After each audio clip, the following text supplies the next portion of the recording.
Boa tarde a todos.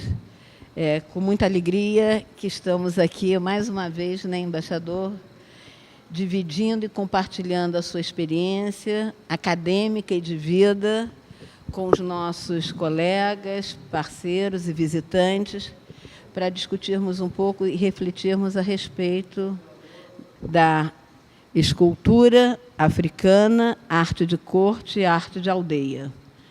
Para nós, estarmos nesse momento tendo esse diálogo, esse encontro, é fundamental para o museu. Cria novos horizontes, novas plateias para reflexão.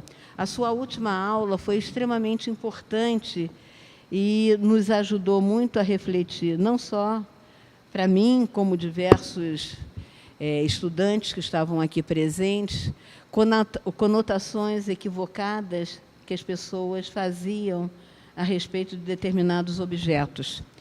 Então, a sua presença com essa palestra nos ajuda muito a desmistificarmos alguns conceitos e admirarmos uma cultura e respeitarmos cada vez mais. Muito obrigado pela sua generosidade de compartilhar conosco essa maravilha, esse conhecimento, seu saber, essa lucidez que traz para todos nós. E espero que vocês aproveitem o máximo dessa nossa conferência, desse nosso bate-papo com o querido amigo do museu. Obrigada, embaixador. Quarta-feira passada, nós nos despedimos comentando um pouco o que foi a percepção que a Europa, sobretudo os artistas, na passagem do século XIX para o século XX, tiveram da arte africana. O impacto que eles receberam quando tomaram conhecimento daquele tipo de arte. Ou melhor, daqueles tipos de arte. Porque aqui nós falamos, durante a nossa primeira palestra, sobre uma arte tipicamente de corte, e uma arte que era também realista. A arte do Benin, a arte de Fé, a arte de Igboku, a arte de Gala, a arte que se fazia, que se fez na costa ocidental da África, desde o século XV, 5 a.C. Este tipo de arte, que era de tal maneira realista, que Léo Frobenius, o grande explorador alemão, chegou a confundir as estátuas em terracota e as estátuas em latão e em bronze, que encontrou no bosquete de Olocum, deus do mar, como os restos da Atlântida, como os restos de uma civilização grega perdida na água. Esses barros e bronzes do Ifé, quando revelados ao mundo, eles se revelaram no momento em que os artistas europeus começavam a voltar-se com entusiasmo para a escultura que chegava do resto do mundo, que não o Mediterrâneo. Eles não estavam muito interessados naquela arte de corte, na arte de louvor aos reis, e por ser uma arte de louvor aos reis, tendia para o retrato, mas sim para a África, para a arte que se criava nos microestados africanos, naquelas comunidades que não tinham um poder central extremamente organizado e poderoso, na qual o monopólio do poder ainda não se concentrava numa pessoa ou num grupo dominante. O realismo de Fé, com seu sabor greco-romano renascentista, não os comovia. Não era na direção deles que eles caminhavam, mas ao contrário, era numa direção inteiramente oposta, porque aqueles artistas estavam procurando se afastar, se apartar de um fazer artístico que se amparava na imitação do mundo. O que fascinava Vlaminck, Derain, Matisse, Picasso, Braque, Juan Gris, Giacometti e tantos outros artistas era a construção mental subjacente à maioria das esculturas africanas, o geometrismo que regia muitas delas, a invenção levada a extremos, e a diversidade de cânones estéticos que parecia coexistir no espaço reduzido de uma só aldeia. Numa só aldeia, era possível você encontrar um escultor capaz de trabalhar em 5 ou 6 ou 7 ou 8 estilos diferentes, porque ele tinha que agradar a diferentes objetivos. Ele tanto tinha de agradar os anciãos, como tinha que agradar os jovens que pertenciam ao mesmo grupo de idade.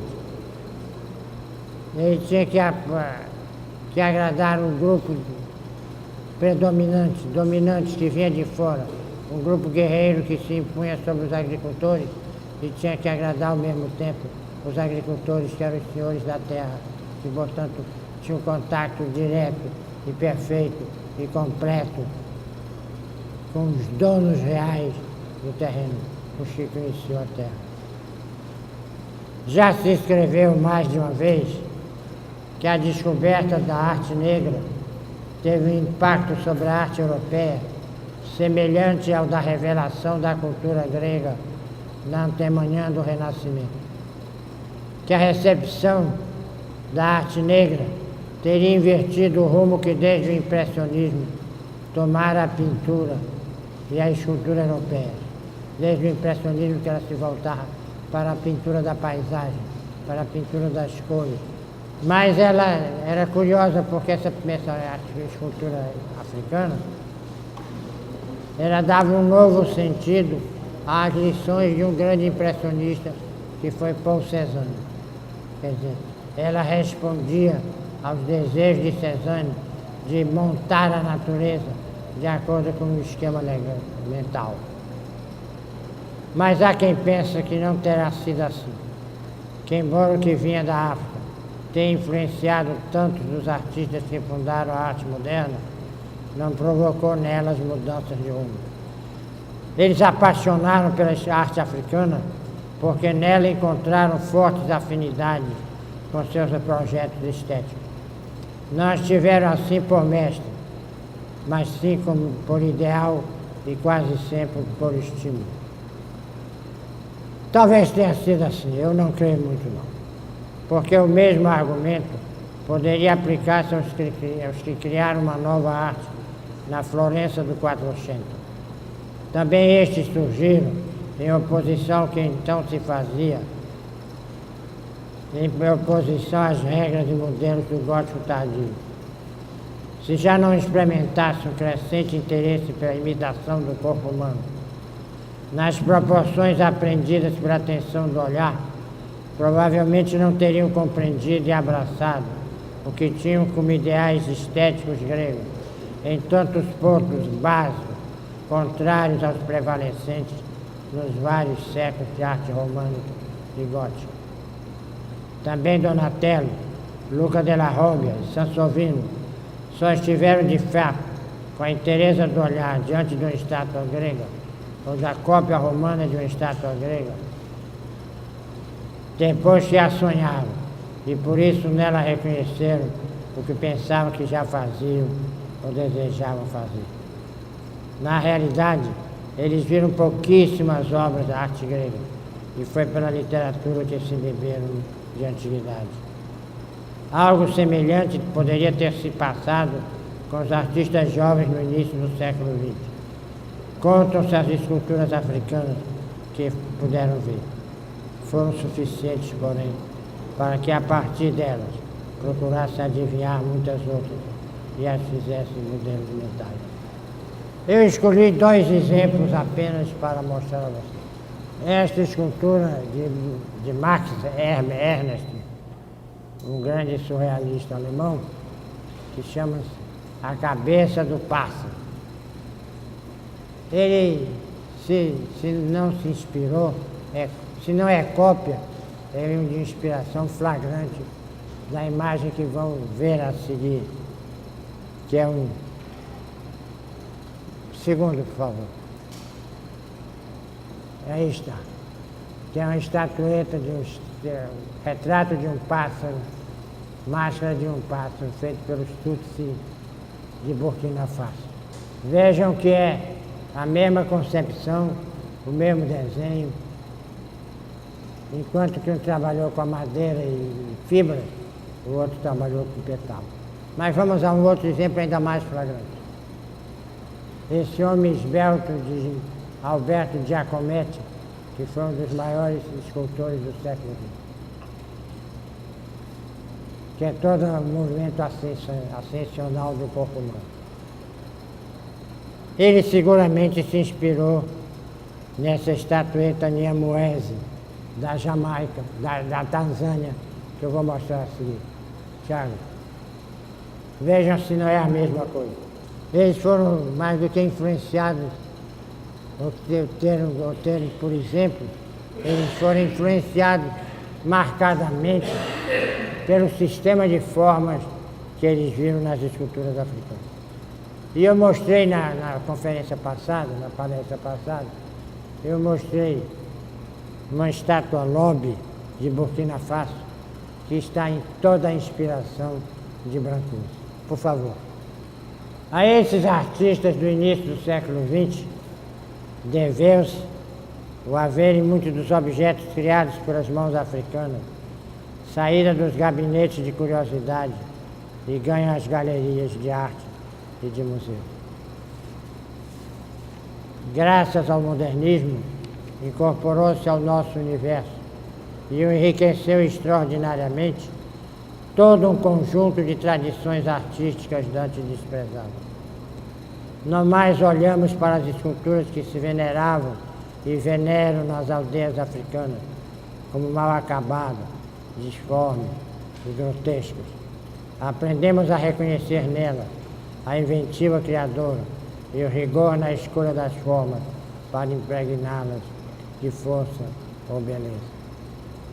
Passamos a ver, sentir e julgar de maneira diferente o que se tornara para o chamado mundo ocidental a arte africana, e também sobre o influxo dos valores que nelas pusemos ou ressaltamos a própria arte europeia. Não é mais apenas com a régua que recebemos de Rafael que medimos uma pintura de Poussin, por exemplo. Agora valorizamos ainda mais o haver ele pintado a paisagem com conceitos e construído no pensamento as relações de forma entre o homem e a paisagem. Quer dizer, o que Poussin faz? Ele não copia a paisagem como ele vê, ele copia a paisagem como ela deveria ser e recoloca os pedaços da paisagem, né, conforme a construção mental que ele dela faz. Como se não bastasse, o entusiasmo pela arte africana foi, conforme o caso, precedido, acompanhado ou sucedido pela redescoberta da arte do homem pré-histórico, da arte popular europeia e americana, da arte ingênua, da arte infantil, da arte da Oceania, da arte das Américas antes de Colombo, da arte etrusca e até mesmo do românico. Alargaram-se os horizontes do nosso gosto e ficamos mais ricos no espaço e no tempo. Várias gramáticas passaram a reger a criação do Ocidente, as suas regras a se combinarem e a confitarem fecundamente entre si. A diversidade dos cânones foi uma das razões do maravilhamento dos artistas do princípio do século XX diante das esculturas africanas. À medida que estas foram chegando em maior número à Europa, aumentou o pasmo com a abundância de lições diferentes que continham. A África subsaariana abrigava, é bem verdade, muitas centenas de povos, com línguas, histórias e culturas distintas. Alguns mal chegavam a 1 milhar, mas outros se contavam aos milhões, e se dividiam, por sua vez, em várias subculturas. Esta aldeia podia ter padrões de comportamento até conflitantes com aquela outra, que ele ficava a 5, 8 ou 10 quilômetros de distância. Uma aldeia iorubá pode ficar até 200 quilômetros de uma aldeia Igbo. Quando nascem gêmeos na aldeia iorubá, é uma grande festa, porque os gêmeos são a dádiva de Deus, e a mulher é cultuada como heroína e recebe um lugar especial na sociedade. Numa aldeia Igbo, quando nascem gêmeos, é um opróbrio, é uma depravação. As crianças são jogadas no mato para morrer. A mãe é considerada um ser contaminado, que necessita passar por um sistema de refazimento de sua vida, de sua alma, de seu espírito, para voltar a poder viver em sociedade. Ela tem de ser curada de si mesma. Vejam vocês que é uma diferença vital em relação a algo tão fundamental à vida humana como é o nascimento.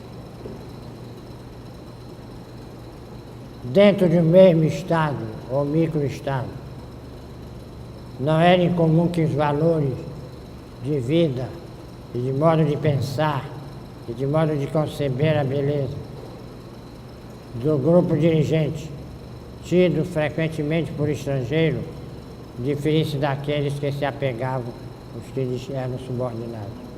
Além disso, dentro de um mesmo povo, podiam conviver vários padrões criativos, ou seja, mais de uma tradição ou escola, não raro para que fossem atendidos os requisitos de devoções religiosas, sociedades secretas e grupos sociais distintos. Isto porque não se fazia uma escultura apenas na perseguição da beleza. Desejava-se que a escultura fosse bela, mas ela tinha de cumprir uma função social. Ela tinha de afugentar feiticeiras e ela tinha de favorecer a passagem da menina ou do menino da condição de infante para a condição de adolescente, para a condição de adulto. Ela tinha que favorecer a boa colheita. Ela tinha que colocar determinados grupos, as mulheres, por exemplo, no seu lugar, para que elas não exorbitassem em importância e saíssem fora do controle social. Mas havia muitas maneiras de fazer as esculturas de uma sociedade. Os danos da Costa do Marfim e da Libéria fazem, por exemplo, um tipo de máscara recoberta de um negro brilhante, tão lisa e perfeita quanto a casca de um ovo, na qual o queixo se simplifica numa boca, numa testa, o rosto se simplifica numa testa abaulada, no nariz fino e ligeiramente arrebitado, num queixo em ponta, numa boca projetada e entreaberta como no muxoxo, e em 2 buracos grandes e redondos no lugar dos olhos. Isso é uma máscara. Isso é um pedaço de uma máscara. Como eu disse a vocês, a máscara inteira recobria todo o corpo. O corpo todo era coberto de fitas de fazenda, de pedaços de ráfia, de fios trançados. E só se via fora desse componente que ocultava o corpo, só se via chamada a atenção para a máscara, que era isso que estava. Esta é a máscara masculina. A máscara do Nil Isaac Pei, masculina. Ela podia ser feminina. Por favor, Thiago. Início da feminina. Não, na feminina, o lugar dos olhos redondos é substituído pelos olhos quase orientais, os olhos apenas rasgados. Aí nesta máscara falta toda a moldura de fibra que vocês viram na outra e que aqui já se gastou e se perdeu. Mas a mesma testa abalada, o mesmo nariz fino, a mesma boca como um muxoxo, o mesmo queixo afilado. Há um outro tipo com a mesma estrutura e os mesmos traços. Aí está. Mas em que a superfície do rosto não é polido, não é negro, polido, brilhante, mas é encaroçado, áspero, patinada de castanho e com as pálpebras e ao redor dos olhos emoldurados de caulim branco. Na testa corre lado a lado, desde o nascimento dos cabelos, 4 linhas paralelas a tocar a curva do encontro das sobrancelhas, marcadas por pequenos lobos. Os mesmos dãos que esculpem essas esculturas tão serenas, tão calmas, eles esculpem uma outra marcha. Essas marchas que aí vimos são marchas que favorecem a fertilidade. Todas as 3 que são uma só, favorecem a fertilidade. Eu vou mostrar uma agora que protege a comunidade contra os feiticeiros. E é preciso não esquecer que para a maioria dessas comunidades da África Ocidental, todas as doenças, todas as secas, todas as pragas de gafanhoto, tudo que de péssimo cai sobre o homem é fruto da vontade dos feiticeiros, daqueles membros do conjunto da sociedade que se dedicam às práticas malévolas, que se dedicam a fazer o mal. Então vamos mostrar uma outra marcha. Uma marcha de fatura rude, em cuja madeira pode-se ainda ver os golpes da enxó. A face humana se alonga sem queixo, a boca se projeta, uma boca enorme, aberta, que se conjuga com a testa, e as sobrancelhas também projetadas em bloco para frente. O nariz é pequeno, mas ao seu lado 2 cilindros grossos, ocos e salientes, nos dizem que são olhos. E vejam bem que é o mesmo escultor que faz a outra. Apenas são destinos diferentes, são utilidades distintas, são usos conflitantes. E eles têm mais 4 ou 5 tipos de fazer esse mesmo tipo de imagem, que eu não vou gastar vocês com eles, porque as diferenças entre uns e outros são desta vez pequenas. Com frequência, o mesmo escultor trabalha em mais de um tipo de máscara, e não só os aqui mencionados. E não é raro que o escultor Dan esteja sujeito, sobretudo quando vive em área limítrofe com outra cultura, às influências desta e de seus melhores artistas. Embora ninguém assinasse suas obras, estas não eram anônimas. Mesmo antes de se começar a tomar nota de seus nomes, os grandes escultores eram conhecidos popularmente, como eram conhecidos os grandes lutadores, como eram conhecidos os grandes contadores de história, como eram conhecidos os grandes caçadores, como eram conhecidos os grandes guerreiros. Uma aldeia podia encomendar uma peça a um artista de prestígio que vivia noutra, ainda que nesta última fosse distinto o idioma do berço. E os clientes de determinado tipo de escultura não pertenciam obrigatoriamente ao mesmo grupo de seus criadores. Eu mostrei da última vez essa figura Emba. Essa figura Emba, que é a figura de um rei Emba.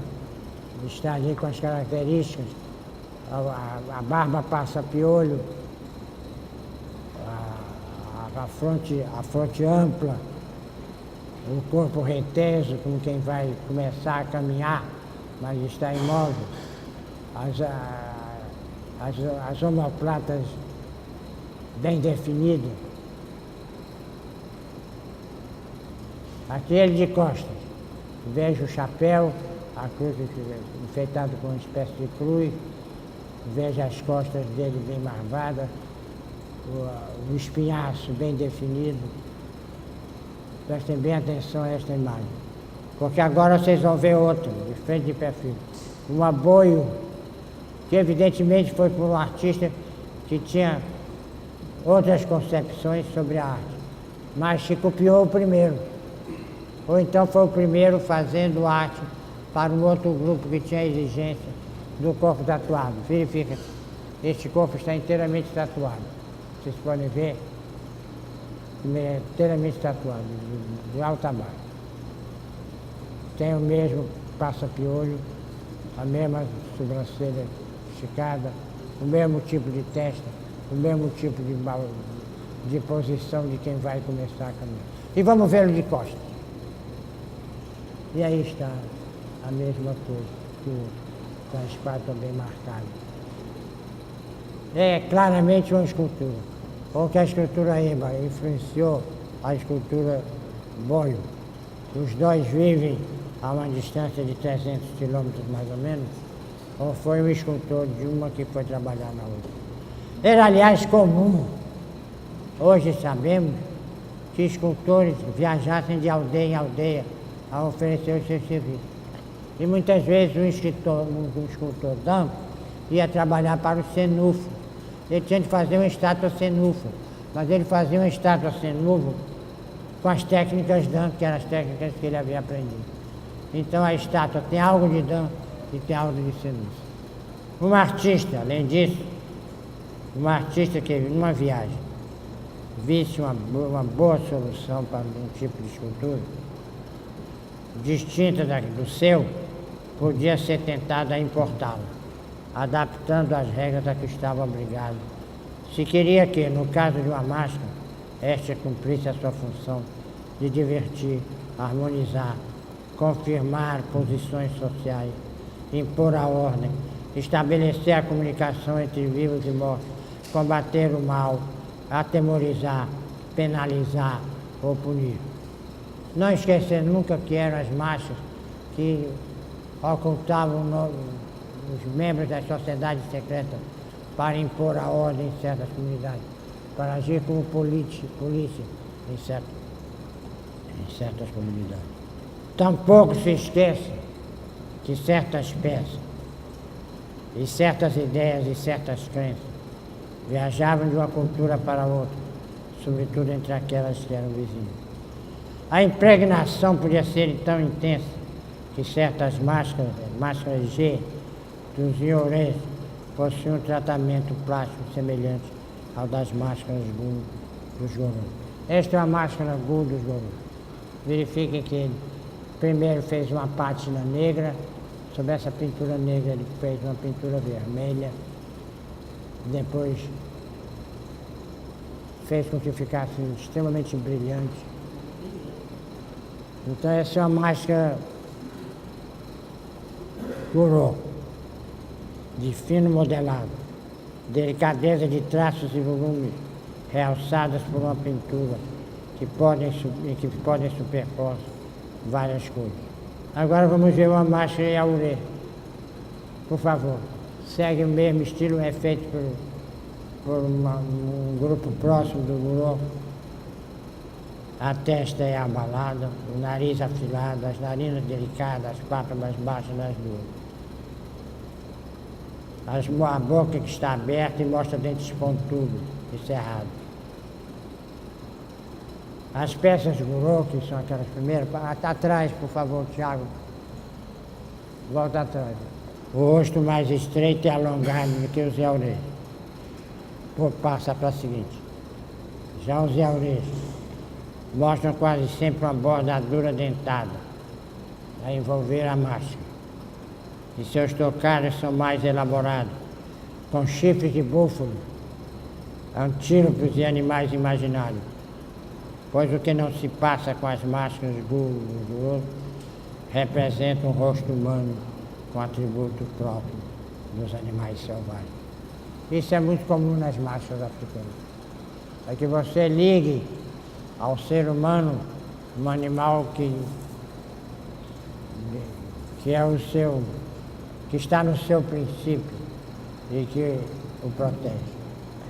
A descrição que nós fizemos pode aplicar-se à generalidade desses dois tipos de máscara, mas não a cada uma delas, que só quando cópia é igual a outra. Não só há diferenças locais, mas também as que surgem de distintas mãos de artistas. Não há duas marchas rigorosas iguais, são todas diferentes, mas essa variedade está contida pelo rigor do cânone. Você tem um cânone a obedecer, e este cânone é nariz afilado, dentes pontudos, testa abaulada, rosto fino. Há um caso de um tipo de marcha em que esta variedade é realmente da essência da marcha. São as marchas Gueledê do Yoruba Ocidental. A Sociedade Secreta Gueledê é uma sociedade feminina dedicada à grande mãe, a mãe de todos nós, mas que, curiosamente, os dançarinos são todos homens vestidos de mulher. Não há dançarinas dessa sociedade secreta feminina. São homens que dançam vestidos de mulher. Mas é uma sociedade de apoio e veneração das mães. Aqui vocês têm uma marcha guerreira.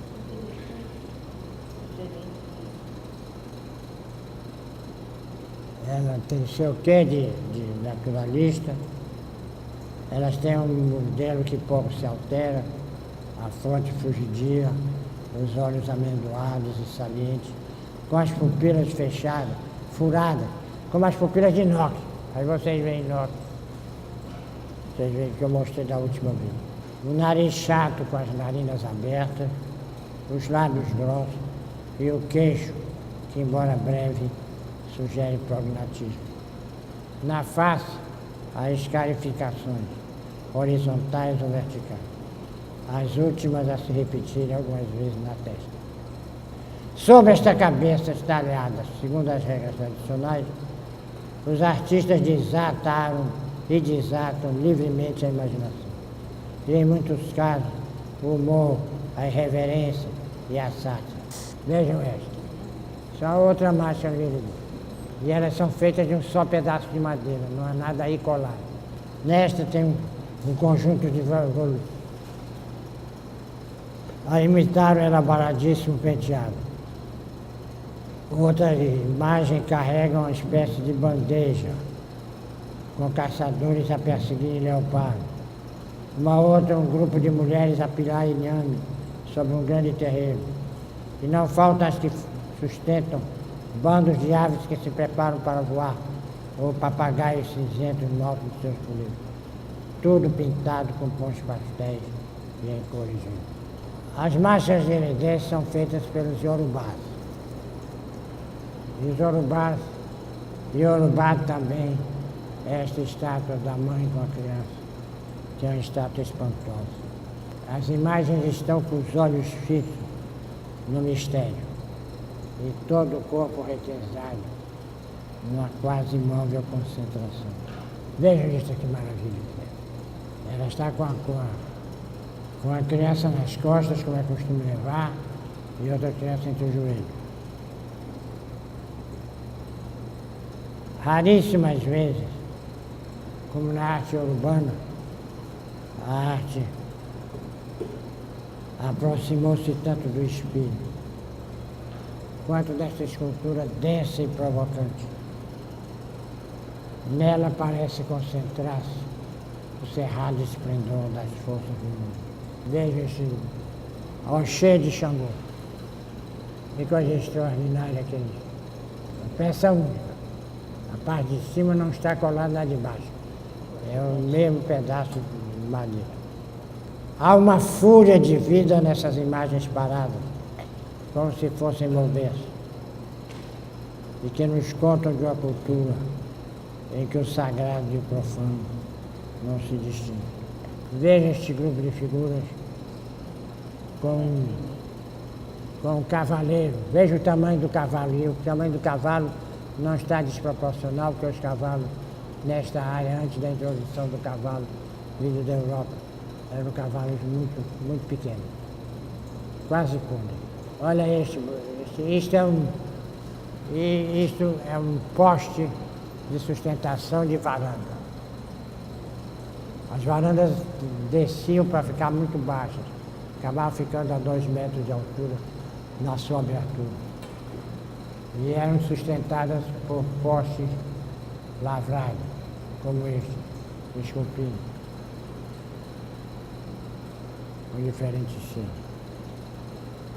Todas essas estátuas no Irubo eram muito curiosas, porque eles tinham um dia consagrado às estátuas, chamado o Festival das Imagens, em que as estátuas se reuniam no terreiro, as crianças brincavam entre elas, elas eram vestidas, elas eram enfeitadas de colares, elas eram envoltas de roupas, as crianças levavam comidas para as estátuas comer, se derramava óleo de dendê sobre as estátuas. Aliás, eu recomendo ao museu que na sua coleção de arte dê um bom banho de óleo em todas as estátuas de madeira que não tiverem pintura. E esta é espantosa. Esta é uma marcha elmo. Ela ficava em cima na cabeça, olha aqui. Parte de baixo ficava na cabeça. E aguentava esse peso todo. Isso devia pesar uns bons 8 quilos a 10 quilos. Então, o curioso dessa estátua é que ele está com armas, está com um fuzil na mão. E aquilo que eu expliquei a vocês quando nós vimos os bronzes do Benin, o rei era um tamanho maior, 3 vezes maior, 4 vezes maior do que os seus filhos. Então eles estão, os seus atendentes e o senhor, de todo o seu respeito. Nesse festival, alguma estátua pode ser quebrada, não importa. Se os cupins comerem uma estátua, ou alguém as partir, os iorubás as substituirão por outras, com naturalidade e sem lástima. As estátuas são como os homens, elas foram feitas para morrer. E esse sentimento da mortalidade das estátuas é um sentimento que afasta a arte africana da arte ocidental. A arte ocidental quer permanência, a arte africana quer o momento, quer a vida no momento. Isso que se passa não só entre os iorubás, mas também entre muitos outros povos africanos, como os lubas e os embas do sudoeste do Congo, de arte fina, bem tratada e elegante. Perto dos deuses, o rosto do homem é sempre belo, parece dizer as estátuas dos ancestrais dos embas. Vocês se lembram do emba que eu mostrei aqui? Belíssimo. É o número 10. O antepassado, com sua curta barba passa-piolho, parece olhar para dentro por toda a eternidade.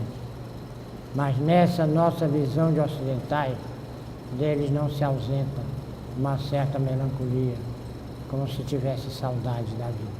Uma escultura em madeira tão requintada quanto a dos embas, dos lubas, e a dos bamanas, e dos fang, e de tantos outros povos africanos, tem necessariamente uma longa história. Mas essa história não a conhecemos, porque dela não temos testemunhos materiais, excetuados os que nos deixaram peças em bronze, em latão ou em cerâmica. Na África subsaariana, a arqueologia desenterrou conjuntos extraordinários de obras antigas em cerâmica e metal.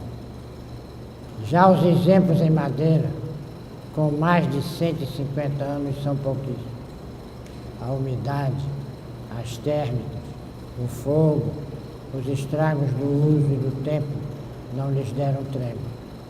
Nem tampouco no Sahel e no norte das savanas sudanesas, desde o século X, os muçulmanos, que as destruíram com o mesmo zelo, que demonstrariam na zona litorânea, a partir do século XV, os missionários cristãos. As crônicas da época registram vários desses autos de fé. Um deles, já em 1485, quando Mani Sônio, o chefe da província de Sônio, no Reino do Congo, após ser batizado, ordenou fossem queimados todos os inquices e imagens de ancestrais. Naqueles recantos do Sahel, onde não entrou o Islã, como as escarpas de Bandiagara, na proximidade do chamado Delta Indonesio, um bom número de esculturas antigas escapou à destruição. Ali as chuvas são raras. E a secura do tempo permitiu que algumas dessas imagens, os chamadas esculturas de Belém, do século XIV e XV, pudessem existir até hoje. O problema, porém, é que não saberemos nunca se uma escultura de Belém, que são esculturas muito simples, imagem de um homem levantando os dois braços, se ela é do século XIV e XV ou se é de anteontem, porque as datações são feitas pelo carbono 40. E as datações dizem respeito à idade da madeira, de quando a árvore morreu e só restou a madeira, e não de quando ela foi esculpida. É impossível datar quando ela foi esculpida. O que se sabe é quando a madeira foi cortada. E sucede que os dogons que habitam essa área, que substituíram os telês, até hoje fazem as mesmas estátuas. Esculpiu ad infinito, ao infinito, os mesmos modelos. A cada 60 anos, num grande festival, os dogons procuram renovar suas tradições. Mas ignoramos até que ponto as modificam, refazem, confirmam e consolidam. Um de seus estilos de escultura, 26, Tiago, 26.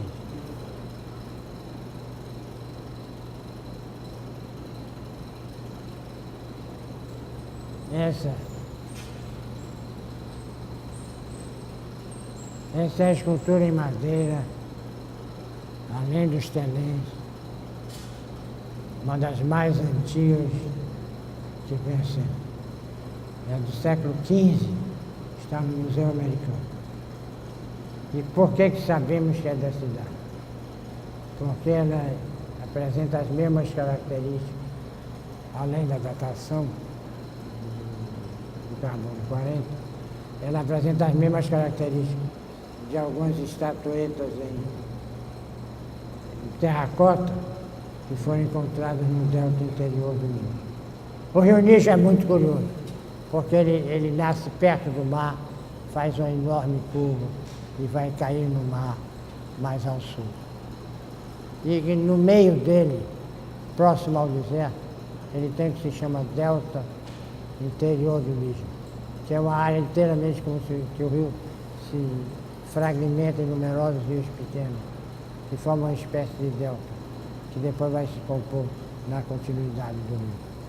Pois aí se encontramos algumas imagens em terracota que apresentam as mesmas escarificações, os mesmos sinais, os mesmos trajes, o mesmo tipo de arreio do cavalo que esta estatueta.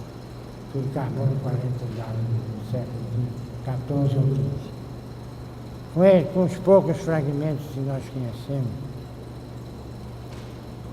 um tabuleiro de farda, de gênio, algumas esculturas telês, essa estatueta. Com fragmentos como este, não podemos reconstituir como hipótese, senão uma diminuta parte de uma longa história. Ficamos sem saber quase tudo. Não sabemos, por exemplo, se antes do século XIX, os dogons já usavam a comprida e estreita máscara cisne, por favor. A mãe das máscaras, com mais de 3 metros de altura. Estão elas. O corpo dos homens pequeno embaixo. A máscara é tudo isso que são. Mais de 3 metros de altura. Seria isso antigo, realmente, ou seria apenas do século XIX? Os dogons têm uma longa fabulação e contam uma grande história. Mas com os dogons também se passou uma das mais extraordinárias fraudes da ciência. O grande Marcel Griaule, um grande antropólogo e arqueólogo francês, viveu durante vários anos entre os Dogons e se dedicou especialmente a um chamado Agathemele, que era um sabedor da história local. E o Agathemele contou toda a história local e a concepção de vida dos Dogons. E disse, por exemplo, como a aldeia era construída a imitar o sistema solar e mostrou a fecundidade da colocação de determinadas casas em determinados postos. Contou toda essa história. 30 anos depois de publicado o livro do Griaule, com enorme êxito internacional, um casal de pesquisadores conversando com o velho Agathemele, e eles levantando as coisas, e o Agathemele disse, mas não é nada disso. Você não disse isso para o Griaule. Eu disse para o Griaule tudo o que ele queria ouvir para ele ficar feliz. Então, na realidade, foi toda uma construção ficcional. O Agathemele, na realidade, o que era um extraordinário ficcionista, um extraordinário romancista, que deu ao seu leitor, ao seu ouvinte, a história que seu ouvinte queria ouvir. Então não podemos ter muita certeza nas tradições orais e muita confiança em saber que a mãe das massas, a massa Sergipe, já existia antes do século XIX. Em muitas culturas, e eu disse isso ontem, na semana passada, e repito porque é importante fixar isso, os escultores pertenciam à casta endogâmica, venerada, desprezada e temida.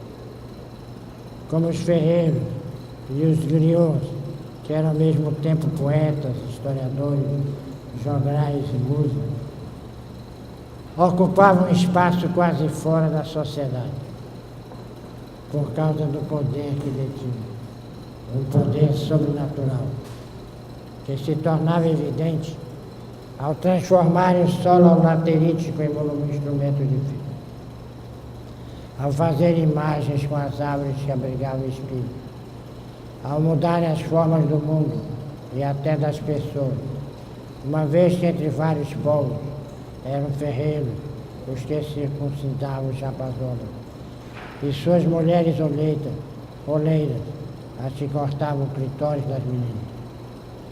Indispensáveis eram, porém, perigosos, porque dominavam o fogo, a madeira ou a palavra. Mesmo onde o escultor não se confinava numa casta, onde havia uma casta, o pai escultor ensinava o ofício ao filho, o filho ao neto, e assim ia de geração em geração. Mas mesmo onde o escultor não se confinava numa caixa, o seu ofício passava de pai a filho. Temos registros de linhagem de escultores que se prolongam até hoje, ainda que algumas vezes o filho não estudasse somente com o pai. Quando eu vivi na Nigéria, fui amigo de Lamide Fakei, filho, neto e bisneto de escultor. Fakei aprendeu com o pai o estilo da família. Algum tempo depois, ingressou na oficina de um outro escultor chamado Bandele. Este, por sua vez, era filho de um outro escultor, Arol Ogon, mas devera sua formação ao Chamuco, ex-aprendiz de seu pai. A tradição familiar não se encerra com Lamide.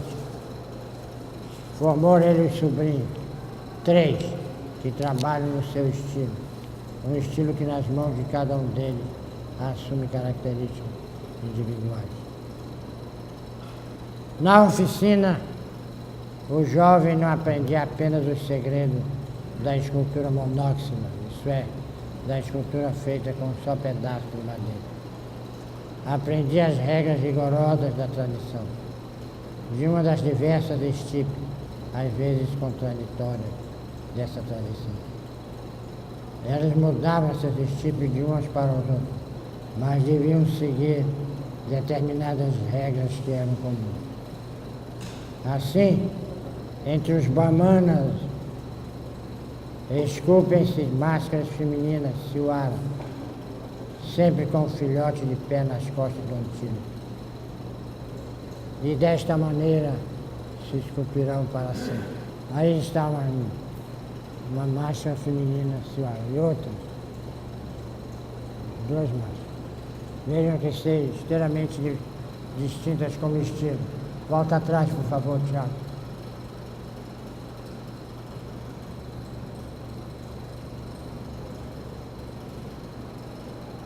Mas o princípio escultórico é o mesmo. Há um movimento que vai do corpo para baixo da cabeça. E é um rendilhado, como se fosse crina. Adiante, por favor. Os relicários do Buriti, dos cotas do Gabão, serão sempre revestidos de fio de cobre, como vocês estão vendo aí em cima. Todo revestido de fio de cobre. A imagem pode ser inteiramente distinta dessa, pode ser completamente distinta, mas é caracterizado por esse, não haver um pedaço da madeira que esteja visível. Tudo está recoberto com fio de cobre. Como não devia mudar-se entre os quiocos a figura de Sibinda e Lunga, com seu chapéu cheio de curva e de viseira voltada para trás. Aí está Sibinda e Lunga. Sibinda e Lunga, como melhorou. Sibinda e Lunga é o herói dos Lubas, dos Lundas, dos Quiotos e de outros grupos. É um grande herói civilizador, como dizem os antropólogos. Ele teria introduzido a monarquia entre os Lubas, os Lundas e os Quiotos. E a imagem dele é sempre com esse chapéu para trás, com essa barbicha comprida e entroçada. Agora ele pode ter as mais diferentes posições, as mais diferentes formas, mas tem que estar sempre caracterizado por essas partes que o distinguem de todas as outras peças. Os aprendizes eram obrigados a seguir fielmente os modelos e as normas no estilo do mestre. Mas alguns iam pondo um pouco de si nas imagens que faziam. E mais ainda, quando atingiu a maturidade. Por isso, os 3 postes de alpendre que, esculpidos por família Faquei, seu pai e avô, figuram ao lado dos outros, na entrada do Museu de Lagos, são tão diferentes entre si, ainda que o mar de família os distinga dos demais. Eles são todos tão semelhantes e, ao mesmo tempo, únicos. Por isso são multidão as formas que podem tomar os antílopes nas marchas siwara e os Sibinda e Lunga nas esculturas quiocas. Também na arte dos povos africanos dialogam, portanto, tradição e talento individual. Certa máscara possui uma força que outra não contém, porque foi talhada por um grande artista e não por um simples copiador. Mesmo nos tipos de esculturas que julgamos mais sintéticos ou abstratos, e que parecem repetir-se, somos capazes de distinguir aquelas peças em que moveu a enxó a mão de um criador. Há também na África o gosto pela não repetição. Há também tradições de inventivo, as que valorizam, por exemplo, os refazeres do rosto e do corpo da mulher e do homem. Como se insatisfeito com as formas que recebeu no nascimento, o ser humano está sempre a procurar modificá-las. Ata as cabeças para alongá-las, enfaixa os pés para que não cresçam, raspa os cabelos até o alto da cabeça, ou a cobre com perucas brancas e cacheadas. Pinta os lábios, as faces e as unhas das mãos e dos pés. Tira ou afina as sobrancelhas, estica os pescoços com grossos colares, escarifica o corpo, desenha nele tatuagens, coloca botox nas orelhas e nos lábios, afila os dentes ou os cobre de negro. Assim na Europa, assim na Ásia, assim nas Américas, assim na Oceania, assim na África. E tem-se por natural que isso se reflita na sua arte. Nós vimos aqui uma imagem inteiramente tatuada da cabeça aos pés. Não é incomum que em certas regiões africanas essas transformações ou ornamentos ganhem o foco do olhar, passem a ter mais relevância do que o corpo que modifica o enfeite. Isso sucede, por exemplo, com certas esculturas lúgubres, nas quais os quelões, como se fossem flores e folhas, se acumulam uns contra os outros, em torno do umbigo e se prolongam pelas costas. Será com traços ainda mais radicalmente reinventados, que aqui e acolá se representarão o primeiro homem e a primeira mulher, e os ancestrais, e os mortos, e aqueles que continuam entre nós, mas em cujos corpos as divindades se demoram. Em muitos casos, essas esculturas não são mais do que símbolo e memória da face humana, e humanizados, ainda que metaforicamente, e muitas vezes a se somarem atributos animais, que esculpem os deuses, os espíritos e todas as forças que comandam o invisível e a natureza. Marchas que se apartam radicalmente de qualquer realismo, com certos tipos que encontramos entre os gregos, bobôs, ibibios, bamiliquês, fangues, queles, cotas, tequês, pênis e lubras. Não são imitações, mas sim metáforas da face humana, como esta máscara Quembé, em que a face principal se repete nas duas pontas dos chifres. Ou como esta máscara Tequê, em que os olhos não procuram ter a forma de olho, nem a boca a forma de boca. Um par de protuberâncias com fendas faz a vez dos olhos. A boca é simbolizada por uma espécie de repuxão na madeira, com um orifício quadrado. O rosto pode ser um simples disco, com a metade superior mais alta do que a inferior. 2 simulacros nos olhos na parte de cima e 2 na parte de baixo. E várias linhas circulares a indicarem testa, sobrancelhas, pálpebras. Ou pode, nas ferozes alucinações que temos como cabeças humanas, as marchas bifueb dos songes, está todo coberto de lanuras coloridas, a acompanhar os movimentos da madeira, que aqui se levantam numa crista que se prolonga em nariz. Ali se erguem 2 meios cilindros, à guisa de óleo, e mais abaixo no quadrado, aquele sem boca. Tudo isso é uma metáfora da face humana. Nada aí repete a face humana. Tudo isso é a face humana do espírito como devia ser e como não é. O mundo dos espíritos se imagina ainda quando se vê. E as forças que tomam a forma de animais, ou feições em que se soma o homem e o animal, podem chegar até nós, nessas marchas que nos parecem sanhudas, com chifres de gazelas, bocais de crocodilo. Elas compõem uma riquíssima zoologia fantástica, entre cujos criadores contamos Bamanas, Nalus, Toma, Gurês, Baulês, Ijós, Bambinas, Duaga, Iaca. Nunca é demais dizer-se que as vemos incompletas, estátuas e máscaras, nas coleções particulares e nos museus. As primeiras foram feitas para os altares coletivos, os oratórios caseiros. As segundas, para serem apreendidas em movimento, presas ao rosto ou no alto da cabeça, de um dançarino inteiramente coberto de ráfia ou de panos coloridos. O que vemos em exposições são sempre, pois, fragmentos de imagem. E os que vemos como imagem são fragmentos de imagem. Fragmentário, truncado, imperfeito.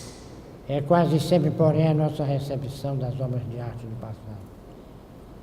Não as vemos tão pouco como as viu aqueles para os quais foram feitas as pinturas do Renascimento, as pinturas das grandes igrejas católicas, as pinturas dos grandes halls, das corporações de ofício, na Holanda, nos Países Baixos. Isso tanto se aplica às esculturas das Havanas dos Camarões, quanto às pinturas românicas da Catalunha, ou um quadro de forró. Se as suas funções se esgarçaram ou se perderam de todo, e se mudaram em muitos casos os seus significados, nessas obras ficou, entretanto, a emoção do que chamamos beleza. A sensação de encontro de nossos olhos com as mãos do artista e o sentimento de que são algo para o qual podemos ficar a olhar sem cansar. As máscaras pontuavam muito dos grandes momentos coletivos. A maioria das estátuas eram parte do dia a dia das pessoas. No Iorubo, por exemplo, um gêmeo cujo irmão morresse devia só carregar a sua imagem de madeira. O Ibeji, sempre junto ao corpo. E em muitas partes da África, costumava-se dar de comer e de beber a representação nossa história. Máscaras e imagens não eram objetos para ver-se e apreciar, apenas eram objetos para viver conosco. Muito obrigado. Vamos abrir agora para perguntas e respostas. Alguém quer fazer alguma pergunta? Esse conjunto dessas obras que o senhor mostrou de várias aldeias, né, de vários grupos, elas estão em coleções públicas, privadas, a gente encontra esse conjunto, essas obras divididas com essa classificação que o senhor nos mostrou, ou é difícil nós localizarmos essas peças com essa clareza que o senhor nos apresentou? Estão em diferentes museus, em diferentes coleções particulares. A arte africana teve a felicidade de ser acolhida a tempo em que era possível fazê-lo antes que fosse destruído inteiramente pelos cristãos e pelos muçulmanos. Os muçulmanos e os cristãos se dedicaram sistematicamente a destruir a arte africana, mas sistematicamente. E, felizmente, houve os colecionadores, os que começaram a guardar, de maneira que hoje as coleções de arte africana, na África e fora dela, são imensas. Até uns 50 anos, os africanos não colecionavam arte africana. Hoje em dia já colecionam. E há grandes coleções, até mesmo particulares de africanos. Eu tenho um livro que reúne os acervos de 5 ou 6 colecionadores africanos, realmente coleções magníficas. Agora, ainda o que é importante ressaltar é que ainda se faz a escultura tradicional da África. O Lamide Faquei, por exemplo, não faz mais escultura tradicional. Ele hoje é um artista internacional, por assim dizer. Mas ele trabalha com os elementos da escultura tradicional. Ele faz uma arquitetura moderna baseada na arquitetura tradicional. E essa tem sido, neste momento, por exemplo, no Museu Afro-Brasil, em São Paulo, está havendo uma grande exposição de artistas africanos contemporâneos, com pouca ligação direta com as formas da arte africana tradicional, mas com muita ligação com o espírito da África africana tradicional. É uma exposição que merece ser vista. É enorme, está em São Paulo, no Parque de Ibirapuera. Há alguns países que têm realmente coleções extraordinárias. A Alemanha é um deles, a França e os Estados Unidos. Os Estados Unidos possuem coleções estupendas de arte africana. A mais conhecida é a que está no Museu Metropolitan Museum de Nova York, que corresponde à antiga, tem por base a antiga coleção Rockefeller, do filho do Nelson Rockefeller, que foi um antropólogo que viveu na África há muitos anos. E é uma coleção magistral, de primeira ordem, de primeira qualidade. Embaixador, o senhor falou um pouco da nossa coleção, que a nossa coleção é pequena, nós temos peças, o senhor conhece muito bem, de altíssima qualidade, outras medianas. Começaram a ser organizadas, até compradas pelo professor Zé Roberto Teixeira Leite, né? E o senhor estava falando dessa questão da conservação e preservação desse acervo, que nós precisávamos, né, fazer outro óleo. Fala um pouquinho dessa preservação, por favor, que o senhor tem uma experiência muito rica. Você tem dois tipos de escultura africana. Uma que é a colorida, pintada, com pintura, com tintas ou vegetais ou minerais. E que essas estátuas não podem ser limpas, podem ser, quando muito, passar um escorador de leve. Sobretudo, não passar aspirador de pó, que é a minha briga permanente com as minhas faxineiras. Agora, essa estátua como esta, como essas duas, elas necessitam que pelo menos uma vez cada semestre elas sejam molhadas com óleo. Tradicionalmente se usava azeite de dendê, mas se você pegar o acervo do museu e passar azeite de dendê, vai passar um tempão que ninguém vai conseguir entrar na sala. Então, se é um óleo qualquer, um azeite qualquer vegetal, passar direitinho, com cuidado. Sobretudo, não precisa passar pano, não. Basta derramar. Para preservar a pátida, que a maioria dessas estátuas foi esculpida na madeira branca, ou madeira clara. A maioria. Eles... Esse tom escuro já é uma pátina. Como, por exemplo, eu tenho um pequeno bronze do Beni, pequenino assim. Eu não sei de que época ele foi esculpido. Nem me interessa saber, porque, na realidade, até hoje se esculpe, e bem. Mas ele foi submetido a um processo de envelhecimento, que dá uma pátina muito especial. Ele foi posto num buracozinho, quase à flor da pele, no lugar onde se urinava todos os dias. E a urina é um ácido terrível. É um ácido fortíssimo que corrói e dá no ar de vetustez, aquela aqui. Porque essas estátuas eram guardadas, abria-se um buraco e se enterrava a estátua. Para evitar o cupim. O cupim era e é o grande adversário da estátua africana em madeira. Eles, para preservar a estátua por mais tempo, cavavam um buraco e enterravam as estátuas. Quando precisavam das estátuas, desenterravam outra vez. Nós não podemos fazer isso. Então temos de cuidar para que o cupim não infeste. Porque o terrível com determinado tipo de cupim, ou broca, é que ele trabalha por dentro. A parte que é pintada, ou que foi trabalhada, só é corroída no fim. Quando todo o objeto, toda a peça já foi praticamente embora. Boa noite. Sou sua fã, não vou dizer número 1, porque sem teus filhos. Isto. Mas eu já li várias das suas obras, né? Que o senhor viu que eu até aluguei o senhor ali com o seu autógrafo. E essa semana, esse mês passado, eu tive no Museu Afro, em São Paulo. E lá tem uma coleção muito grande, né?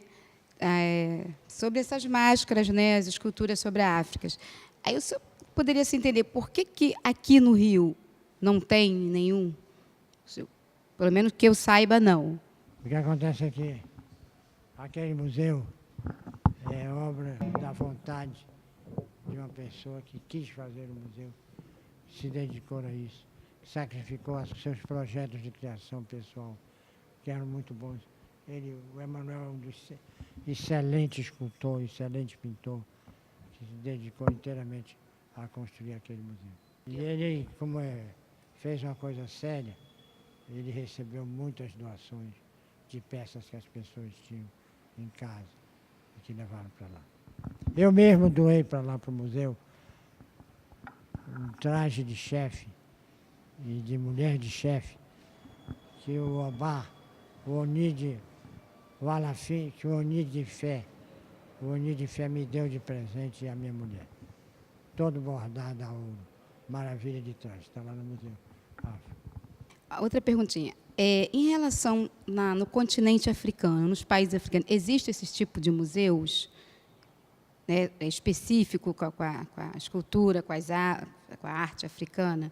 Porque, pelo menos, falando particularmente eu andei pesquisando, até vi algumas coisas, mas não vi assim, museus específicos só com isso. Vi mais contemporâneo, mais com sucatas. Eles têm essa preservação dessa memória? Museu de Lagos, Museu de Ajudar, Museu de Douala, há vários museus que eu conheço. O Museu do Ifanes, no Senegal, vários museus. Vários museus realmente dedicados à arte africana. O Museu de Lagos é uma maravilha. O Museu de Fé tem a melhor coleção. Praticamente todos os bronzes de Fé estão lá, menos 2. E a maioria esmagadora das terracotas.